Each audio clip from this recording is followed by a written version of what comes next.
Champagne is synonymous with wealth and luxury, often costing twice as much as other sparkling wines like Prosecco or Cava. A decent quality bottle can range from $50 to $300, while vintage bottles can sell for thousands. So what makes champagne so expensive? Though often used as a generic term for sparkling wine, true champagne is only produced in the Champagne region of France, about 150 kilometers east of Paris.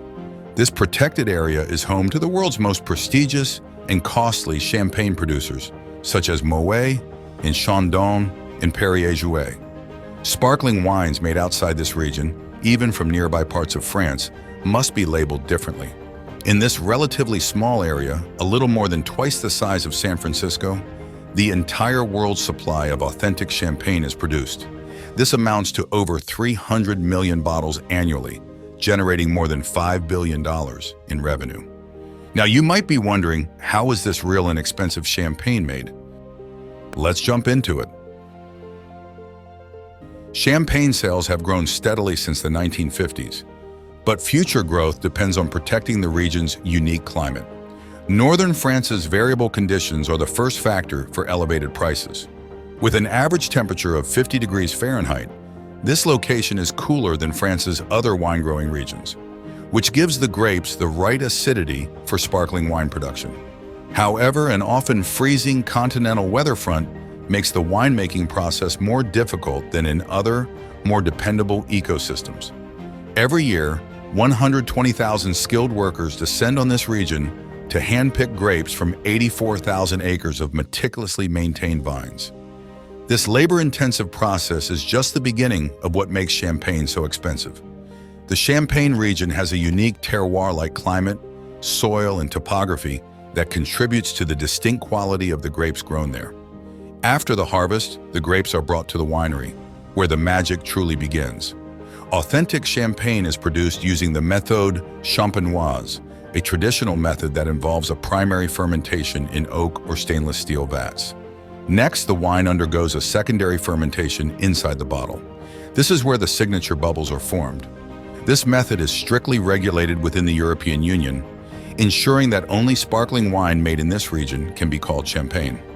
Some winemakers in countries outside of the EU ignore European labeling laws altogether and continue to produce sparkling wine bearing the champagne name. These imitations are constantly challenged by the Comité Champagne, which works with more than 80 lawyers worldwide to protect the authentic champagne brand. Now, the next process that makes champagne better and expensive. The bottles are then aged in cool, dark cellars for a minimum of 15 months for non-vintage champagne and at least 3 years for vintage varieties. Some premium champagnes are aged for much longer, allowing the flavors to develop and mature. An essential part of the process is riddling, where bottles are gradually tilted and turned to move the sediment to the neck. This can be done by machine, but the finest champagnes are still riddled by hand. Once the riddling is complete, it's time for disgorging, where the sediment is removed. A small amount of sugar and wine mixture, known as dosage, is added to balance the acidity. Finally, the bottles are corked, labeled, and prepared for sale. Each bottle of champagne represents years of meticulous work and expertise. So why does champagne cost so much? It's the culmination of centuries-old tradition, labor-intensive processes, and the unique terroir of the Champagne region. From Moet and Chandon to Perrier-Jouët, these prestigious brands uphold a standard of quality that justifies the price tag. A decent quality bottle of champagne can cost anywhere from $50 to $300. Vintage bottles can reach thousands of dollars, and rare limited editions like Armand de Brignac's Ace of Spades can sell for $1,000 or more. Champagne's rich history dates back to the 3rd century when the Romans first planted vineyards here. By the 19th century, sparkling champagne had become a symbol of luxury and celebration, enjoyed by royalty and the elite. But what about the future? Champagne became the world's first wine-growing region to examine its carbon footprint and implement a carbon plan as a result of worrying statistics.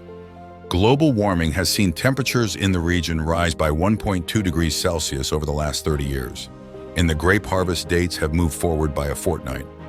As Champagne's perfect climatic conditions are changing, and the Paris Agreement climate targets fail to keep up with global warming, the future of winemaking in this historic region could be in jeopardy.